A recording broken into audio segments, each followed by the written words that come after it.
Being positive is difficult because negativity has been all I've known for pretty much my entire life.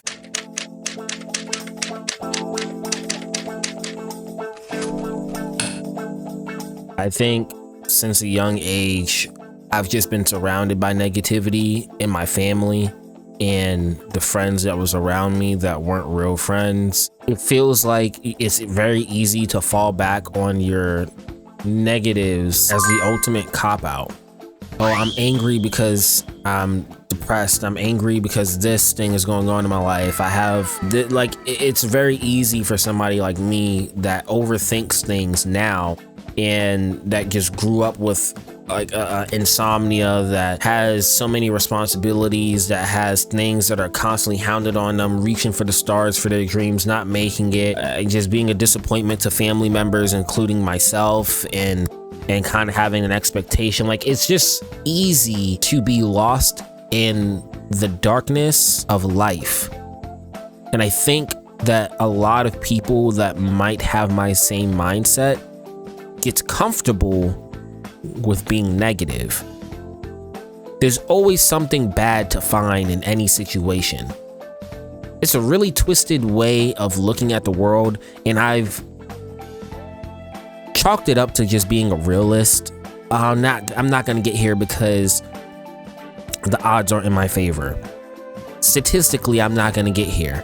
As I've gotten older, I've started doing more research on things, and something that you learn as you get older is just how toxic being, like, it sounds simple and it sounds very obvious, but when you're negative, that is like a literal poison to your spirit, to your heart, to your mind, and it just makes you feel like you don't want to do anything. It makes you feel like you're not worth anything, and it makes you feel like being positive is the most unforgivable, cringe-inducing, fake version of yourself. And then I just chalk it up to, well, that's not me, you know. I don't have a lot of energy for stuff like that. I just be chilling. I'm to myself. And to a certain degree, that's true. But all humans have emotions, and joy, what we call positivity and happiness, is an emotion. But I think it just gets really difficult to really dwell on that when it's just such a comfort zone to go back to the little kid I was in school with a hoodie on and headphones on, not talking to anybody because I felt like an outcast and felt like nobody cared. It's really hard to grasp on to positivity, and that's why 2025, 22 days in, has felt like a massive struggle for my spirit, because I've tried letting go of certain things, and I've tried letting go of certain aspects of my life that is just increasingly hounding in the back of my mind, telling me, no, this is how it has to be, because this is comfortable. This is what you have to do, because you know it. Instead of what I have been fighting with, oh, something goes down, I'm like, it's all right. Oh, you got these bills that you got to pay. Well, that's cool. It's not a forever thing, you know. It's only a term. As long as I stay on making my payments, even if I'm late by 1-2 months or whatever, it's not gonna be forever. It's not my whole life. It's just paying this one bill. Those things happen, but do I gotta dwell on it? You know, and it's not an everyday thing where I'm like, I get up and everything's fine. Sometimes I get up and I have scars on me. But it doesn't mean that the scars define you. They're part of your character now. It's okay to hold on to that and let them heal to the best that they're gonna heal, and just move on. Get some new scars. Find new perspectives in life. That's what the change in the channel and the change in me is about. I know I didn't stick to my script of staying purely non-gaming videos this month, but I made the videos that I wanted to make because that's me. That's who I am. I made the stuff that I wanted to make, and that was important to me. I edited them in a way that I thought was entertaining for me. I stopped pandering and catering to different perspectives and people and started just focusing on me. I know it's a little narcissistic to think, but I feel like I'm the greatest editor and the greatest YouTuber out there. So I need to walk around like I am, but not with ego. I'm just trying to be positive, because for the longest time, I would think I'm the worst of everything. I don't know where this goes and who this is for. Like I said, I just hope you know that being negative is easy when that's all you know and all you decided to live in for so long. Try being positive. It's gonna hurt, it's gonna suck, and it requires dedication. And I'm not all the way there yet, but I'm trying to be, trying to see the bright side, as people say, of certain situations. That's the hard part, but it's so worth it, because as I'm getting closer to the end of January, I'm going to start going more heavy on the other content that I wanted to bring to the channel that I gave you guys an update on in my goals of 2025. And I'm going to start kicking a lot more things in gear. I love you guys. Thank you for everyone that supports me. I do truly mean that. And I'm sorry over the years that I just get caught up in numbers, because I really do give my all into this. My life has been surrounded by negativity for all too long. I don't really want to get into details and specifics all like that, but just some things to note out. I've always been rejected, whether that was by females or friend groups or groups and people in general. Like I wasn't invited to certain things, and that weighed very heavy on me, including in my own family. I was always compared to my older brother when I was younger, and I never felt like I had a sense of self or true identity. And I have struggled my hardest with confidence issues and things to make me feel whole, and I'm still fighting that battle right now. And I had a terrible relationship with my mom growing up, something that's just unfathomable. When we talk about scared, I mean, I was horrified to speak to my mom when I was growing up. I talked to her because I had to, not because I wanted to. I felt like I was always being belittled. No real interest. Felt like it was taken in the video games, in my artistic mindset that I wanted to go down, or the things that I wanted to care about. These are just perspectives from a child, though. As I'm older, I can understand more things that my mom was telling me, and I understand more things, but it's important to know how it's felt. And sometimes it's still there, that's in my heart. I didn't have my dad growing up, so I didn't have the perspective like a father should be given to his son.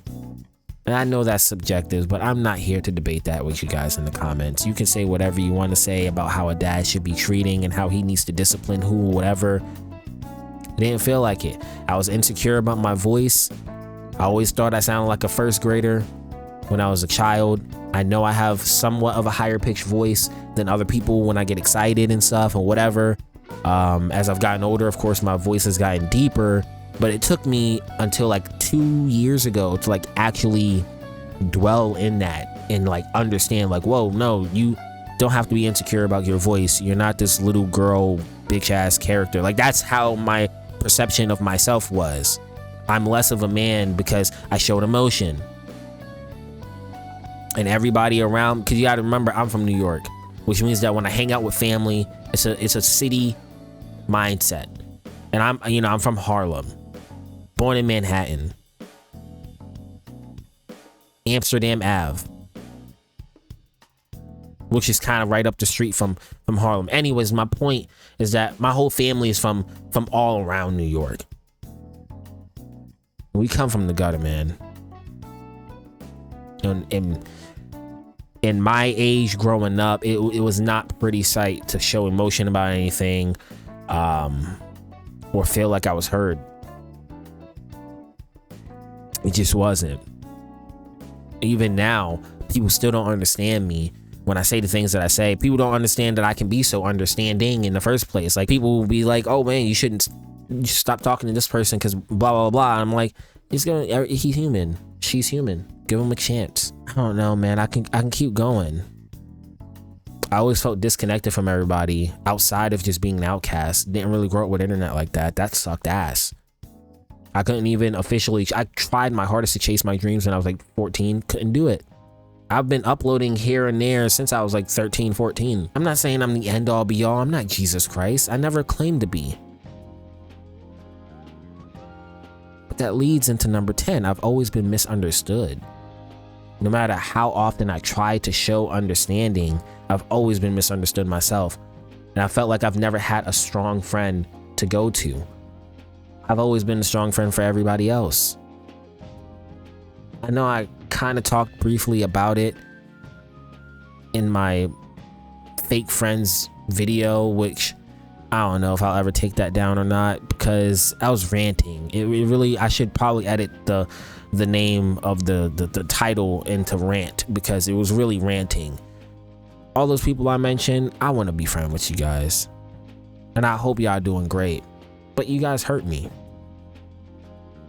Ghosting me, stop talking to me. Like, all I ever do is give my heart to everybody. I always try my hardest to help people, and then they go ahead and stab my heart type feel. That's how I'd be feeling. Grew up really poor. I didn't have opportunities the way that everybody else did. Wanted to be a school teacher. I wanted to teach math. Couldn't do that. Didn't have the money. Didn't get a scholarship. And I can just keep going, man. I've lost job opportunities because of my skin color. I've been racially it's just so many things, man. So it does get real hard to be positive. But when you are positive, it's definitely worth it. I'm not saying that you can just let everybody walk over you and that's the way to be positive and to just let go of everything. Just be more you and build up the confidence to be more you. Do more things that you love and practice telling yourself that you're enough. Practice positivity. It's fine to be a recluse. I am. I don't go out a whole bunch. I'm a homebody. But you just got to be okay with that. I don't know. I hope everybody that listens to this video is doing amazing and they do well in their life. That's why I made this Kenja Chronicles series, inspired, of course, by Afro Senju's Senju Tales. Just tell stories and just talk to people. I have been hurting for a very long time because of things that people have said to me that's just stuck with me, and things that have been done to me, or the missed opportunities, or whatever, or a sense of entitlement, working my ass off to try to be somewhere, feeling like the whole world is against me. That's another thing.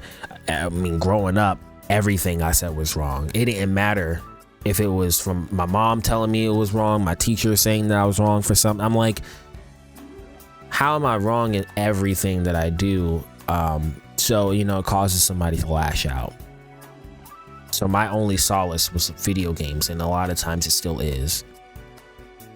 And I'm surprised I'm still here, because in 2018 I was gonna fucking kill myself. I felt like an outcast among outcasts, and I'd be lying to you if I said at times it feels like I still should have.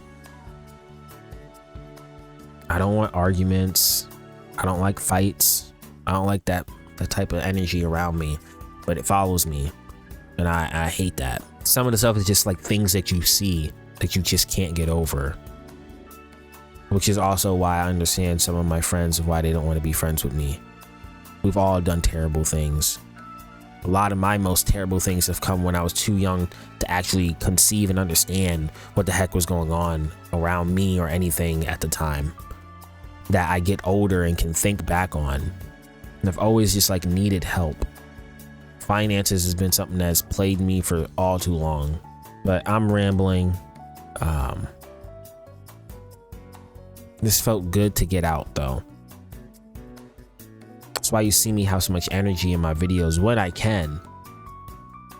I truly just want to spread good vibes, man, and just talk to people. I don't know. I like to talk now. I used to tell people I hate talking. That's not the truth. The truth is that I didn't like talking because people wouldn't allow me to talk, and I was always wrong, and people always put me down, and I was never good enough. And whatever I was talking about, it seemed like other people were just not interested, and they would just lie to me about them being interested in it instead of just being truthful and saying, hey man, we don't give a damn about what you're talking about. And I make people uncomfortable because I try to be honest and truthful with them when I guess they're just used to people being jerks and lying to them about certain things. That's just not my heart. But I love talking about things that I'm passionate about, and I love to teach people things, and I'm just trying to be more open. Fucking suck as a human being, but I'm trying to be better. I really do mean that. So I'm sorry if I ever wronged anybody, or if you ever felt like you wasn't entertained watching my videos, because whatever reason, I'm gonna do my best. Just put out the videos that I want to put out, and I hope that you're here for that. And I hope that you can learn to be positive and go on this journey with me and just enjoy the vibes and do more things that you want to do. Going forward, as I stated in my 2025 goals video, I'm going to be putting some artwork on the channel and showing some of my progress. I'm going to be putting more gameplays on the channel, but in the style that I want to do. Some of it is going to be very minimally edited, but in more of a long play. So I really have found a love for long plays, and I really want to do that on the channel. You'll see more Kenja Chronicles, of course, and I'm trying to get comfortable with like IRL stuff, but I want them to be thematic. Like, I'm going to probably make a video going to a video game store at some point, like a retro game store. I really want to do that this year. Card shop, me buying Magic cards, and I want to tap into the Magic community and find a good setup for that. I just don't know the right setup for that. And of course, I'm gonna do streaming and stuff like that more this year. And one thing that I really want to get started on my channel is a series that we're gonna stick to. Shout out to Kenja with his Spooky Scary Sundays. For me, I want to have Friday night RPG or RPG night or something like that. I actually came up more in depth of the name, and we're going to call it #FNRPG, which stands for Friday Night RPG. And if you want to be a part of this experience, just let me know, because after dropping a few episodes of this every Friday consistently on my YouTube channel, I would love to stream this and have the community engage with me in RPGs, especially those that have choices that are directly an influence on the story. And maybe you can help influence my choices and help me take paths I would have never taken myself, or that I was never known about or been comfortable with that's in my normal playstyle. RPG Friday nights, where I understand that people like to just chill and kick back. If you're like me, and I've been taught that if you enjoy something, there's bound to be people out there in the world that also enjoys the thing that you enjoy. So if you're anything like me, you enjoy watching a really long video, maybe like an hour and a half to 2 hours of somebody playing through an RPG, like going through an experience with somebody, and you're playing through the game with them type of a vibe. You know, think of creators like Kenja. Think of creators like Berleezy. You watch them play these long plays, and you might only have the weekend to do it. I want to stream these where we're streaming on Twitch, twitch.tv/KenjaD2R, of course. And I want to start every Friday and Saturday with a good vibe and an episode of Kenja D2R, as my intro suggests. And I would really love to have a lot of people come through, us play these longer RPG games like Dragon Quest and Persona and stuff like that, and older games as well. I'm just saying, like, that's what I'm thinking about when I'm thinking RPGs. And it could be games like Cyberpunk or whatever else too. And then we upload them either that same day. If it's me, I might record it Wednesday and then upload it Friday and then do the intro in hopes of it being uploaded on Friday and Saturday. Basically, I want to have an RPG weekend every weekend on my channel, where we are exploring some RPG, whether it's a continuation, a series, or whatever. And then you guys just wait for the next episode as if it was a TV show, like a program. That's what YouTube is for. So I really hope you guys are excited to go on this journey with me, and we can grow the D2R community. And for those that don't know, D2R in my name stands for Dreams to Reality. And we can vibe out and enjoy RPGs and anything else. Whatever games I'm playing throughout the week, it is what it is. But I know that every Friday and Saturday, I want to make sure that I have an RPG uploaded. Sometimes the days will go back to back with the games that we're playing, and other times they'll switch. But if we are already on a series, I'll try my best to make that series the main priority for both Friday and Saturday. And if we do get to a point where we're playing 2 games at the same time, one will be uploaded Friday and one will be uploaded Saturday. And in the event that I am streaming either of those games, it's gonna be separate as well, where we'll stream one Friday night when I get off of work, and then we'll stream one Saturday morning, because I can stream much longer, and whatever we do Saturday is going to be probably a longer one, unless I just decide to keep it uniform. I'll give you more of an update on things like that. But that's something that I'm really passionate about, because there are longer games out there that I would like to get back into, and series that I've never gotten into that I would really like to visit for the first time. So, know this is very long-winded. Thank you for listening to me. I'll catch you next one. Stay safe out there. Peace. I never felt like I never felt like